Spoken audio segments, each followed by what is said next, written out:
السلام علیکم ورحمۃ اللہ۔ کیسے ہے دوستو؟ آج آپ کے سامنے ایک بات عرض کرنی ہے۔ آج کل ہمارے نوجوان ساتھیوں میں ایک رواج عام ہو چکا ہے، وہ ہاف نیکر پہن کر گھوم رہے ہیں اور ان کے یہ پتہ نہیں کہ یہ سطر ہے۔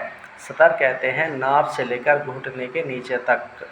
یہ ہمیشہ چھپا ہوا ہونا چاہیے، چاہے ہم نماز پڑھ رہے ہوں یا بنا نماز کے ہوں۔ بلکہ بتایا گیا ہے جو سطر نہیں چھپاتا وہ گنہگار ہوتا ہے۔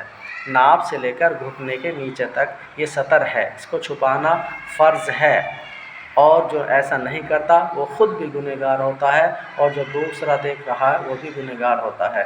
میری اپیل ہے نوجوان ساتھیوں سے کہ ایسا نہ کرے، خدا را خود بھی گنہگار بنے اور دوسرے بھی گنہگار ہوں۔ اس لیے آپ کو چاہیے کہ آپ کیپری پہنیں یا نیکر پہنیں، اتنا نیچا ہونا چاہیے تاکہ آپ کے گھٹنے سے نیچے ہو، تو پھر اس میں کوئی دقت نہیں ہے۔ اگر ہم گھٹنوں سے اوپر پہنتے ہیں تو گنہگار ہوں گے، اس لیے خود بھی اس پر عمل کریں اور دوسرے تک بھی اس کو پہنچائیں۔ انشاءاللہ ہم ایسا ہی کریں گے۔